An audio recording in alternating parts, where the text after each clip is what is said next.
My tastes in bags have changed a bit over the years. I started off liking the really tactical stuff. I liked really big bags. I liked the idea of carrying a lot of stuff with me. But over time, as I got more into having an everyday bag that I was bringing around with me, I started noticing that certain bags I had been using just felt bulky and they were floppy as I moved around.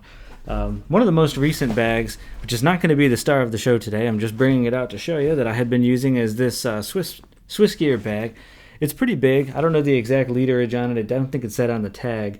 It's a nice bag. It's made of a good material. It's rugged, but the main compartment is so big and the dividing flaps in it are kind of floppy that it ended up making, when I tried to put certain things like camera gear in here while I'm out and about, there wasn't much support for them. And definitely as I moved around, if I had to jog or something to cross the street, I could feel it flopping around a bit, and it wasn't ideal. And so I switched for a while to a sling pack.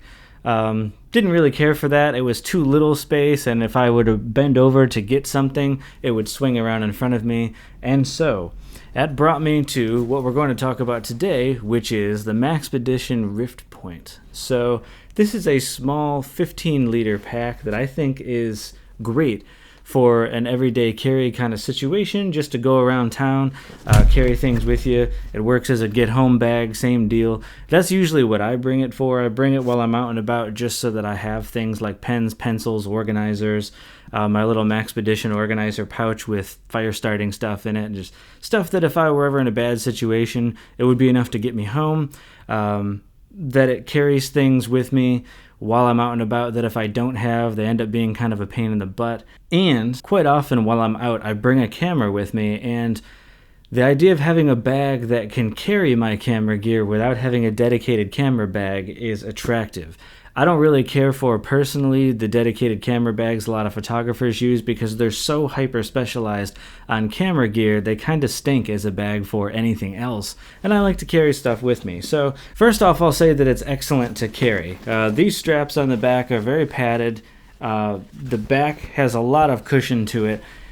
I have been out and about for whole afternoons with this on my back while I've been exploring and stuff. It felt good, and I wouldn't have thought that I would have needed a sternum strap on a bag this small, but actually it does make it more comfortable. One of the days I was out doing street photography, just walking around downtown for a couple of hours, I started to notice it really putting some stress up in here, and when I put the strap across the front, bam, gone. It just felt great at that point. The 15-liter main compartment that they have here is big enough to hold a variety of stuff that I tend to bring with me, including dad everyday carry. I've got some diapers and some wipes in here for my son while we're out and about.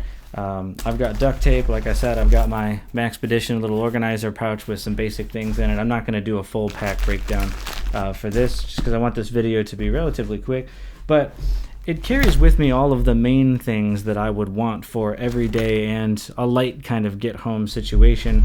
The zippers themselves they could be a little smoother around the edges here, but I suspect that's because they have fabric that goes over the actual zipper material itself to help with the water resistance. And the downside of that is that around some of these corners, you kind of have to pull a little bit to get it to go. I suspect that will loosen up over time as I continue using the bag, and I think it's a fair trade-off. It's not a big problem.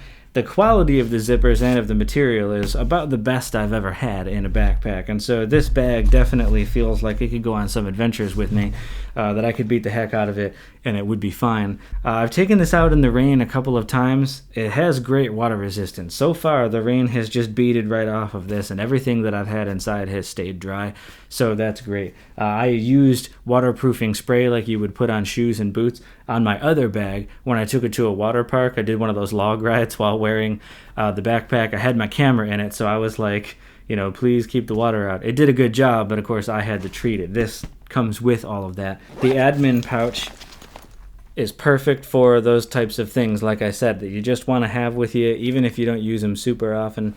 They prevent things from being a pain in the butt. I've got Sharpies, I've got a couple pens in here, I've got a notepad, I've got a little keychain sized measuring tape, I've got some those foam ear pads, I've got Purell hand sanitizer, and also in here I like to keep my Leatherman charge, and next to it I have a pair of Spyderco sharpening stones, just for my pocket knife and or for the knife that's in the multi-tool.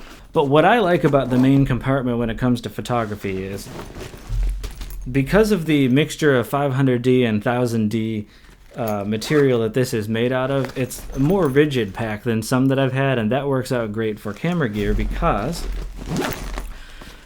I can't show you in this footage putting my camera in here because I'm using it to film, but my Sony a7 IV, if I were to lay it flat this way so that the bottom of it is against this part of the bag or up on its side, cushioned on some other stuff that's going to be on the bottom here, it ends up being held in place pretty well. Like I said, my other bag, the disadvantage of it having a larger capacity was that there was too much room.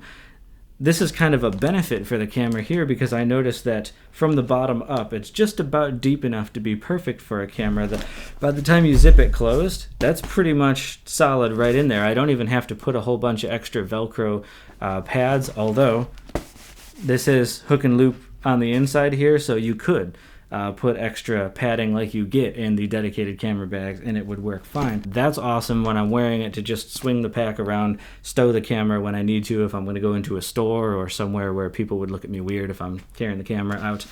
And there's enough room in here generally. I would have to take one or two things out or rearrange this slightly to do it when I'm doing photography. I could fit a couple of lenses in here, especially small lenses that come in their own little carrying case like this Samyang. Man, this thing is trivial to just throw in this bag, no problem. And the other thing that's kind of cool, I wouldn't do this with a bigger lens, but the optional water pouch that you can get on the side, you can also just throw these extra lenses down in there, and then I could D-ring this to kind of hold it closed.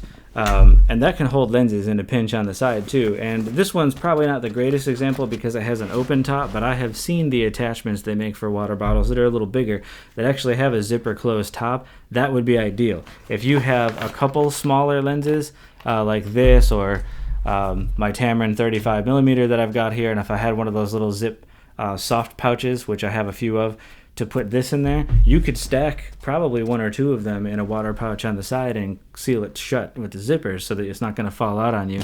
And that would be a simple way to carry your lenses on the side. Now, I wouldn't take a bigger lens and put it in here like my 24-70 or a 70-200, and I'm not even sure that a 70-200 would fit super well in this bag, but for the lenses that I tend to bring with me, this does a great job. I'm not looking, like I said in the beginning of the video, for a bag that I can carry basically every lens that I have, like some photographers do with me. I'm pretty much looking for, I like to bring at most usually one secondary lens. So I might have my camera with a 24-70, and then I might have one prime that I bring along. It might be a 45mm, it might be an ultra wide, an 18mm, or something like that, just as one to switch out. And I'm not making a lot of compromises between, is this a camera bag or is it an EDC bag? It can kind of be both. And there are times when I feel like having a little bit more capacity would be useful, but at the same time, like I said, I feel like if this got too much bigger, you would lose some of that tightness of the design. And I like how